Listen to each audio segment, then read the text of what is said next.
بسم اللہ الرحمن الرحیم۔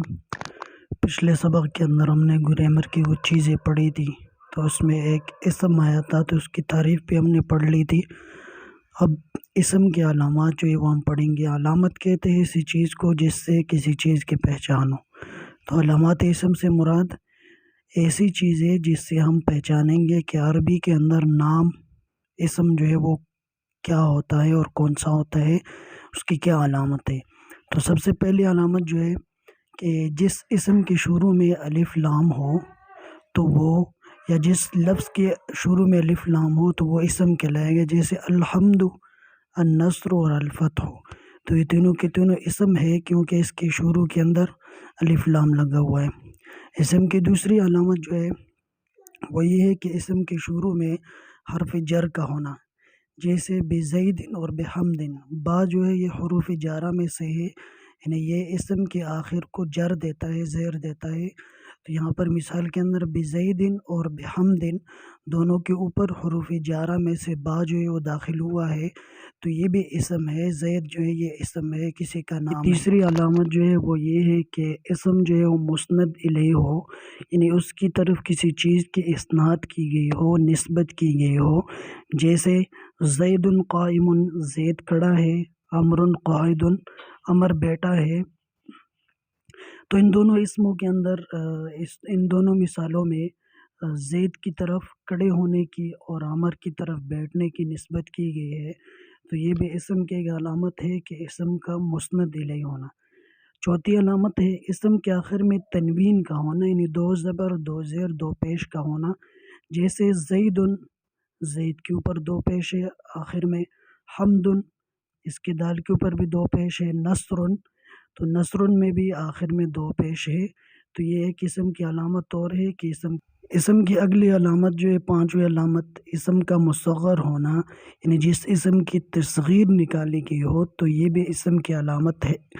جیسے قریش، تو قریش جو ہے یہ اسم مصغر ہے، یعنی اس کی تصغیر نکالی گئی ہے۔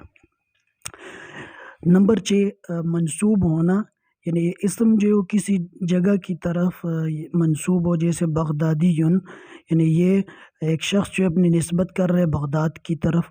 اسی طرح اور بھی مثالیں ہو سکتی، جیسے کوئی بندہ جو ہے اپنی نسبت کر رہے مکی یا عربی وغیرہ، تو یہ اسم کی علامات میں سے ایک علامت یہ بھی ہے۔ اسم کی اگلی ساتویں علامت ہے اسم کا تثنیہ ہونا، جیسے رجلان۔ تثنیہ کا مطلب یہ کہ وہ اسم جو ہے دو بندوں کے لیے استعمال ہوا ہو، جیسے رجلان، دو مرد۔ تو تثنیہ جو ہے یہ بھی اسم کی علامت ہے۔ آٹھویں علامت جو ہے وہ اسم کا جمع ہونا، یعنی وہ اسم جو ہے بہت سارے بندوں کے لیے استعمال ہوا ہو، جیسے رجال، رجال کا ترجمہ ہے کئی مرد۔ تو یہ دونوں تثنیہ اور جمع جو ہے یہ بھی اسم کی علامات میں سے ایک علامت ہے۔ اسم کی اگلی دو علامتیں 9ویں اور 10ویں علامت۔ 9ویں علامت یہ ہے کہ اسم کا نکرہ ہونا، جیسے رجل و امرات۔ رجل کوئی مرد، امرات کوئی عورت۔ نکرہ کا مطلب یہ کہ وہ اسم کسی کے ساتھ خاص نہیں ہوتا، جیسے رجل مرد کوئی بھی ہو سکتا ہے، تو یہ کسی ایک مرد کے ساتھ خاص نہیں ہے۔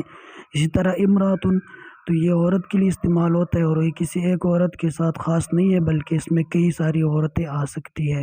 10ویں علامت ہے اسم کا موصوف ہونا، جیسے زید جمیل، یعنی وہ اسم جو اس کی کوئی صفت لائی گئی ہو، جیسے جمیل، زید کی صفت لائی گئی ہے کہ زید خوبصورت آدمی ہے۔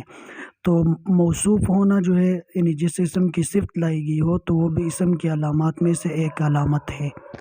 اسم کی کچھ علامتیں تو گزر گئی، اور کچھ علامات یہ ہے کہ اسم کا مکبر ہونا، اسم کا مستثنیٰ ہونا، مستثنیٰ منہ ہونا، منصرف ہونا، اور اسی طرح غیر منصرف ہونا۔ اسم کا معرفہ ہونا، اسم کا نکرہ ہونا، اسم فاعل ہونا، اسم مفعول ہونا، اسم کا حال ہونا، اور اسم کا ذوالحال ہونا، منادہ ہونا۔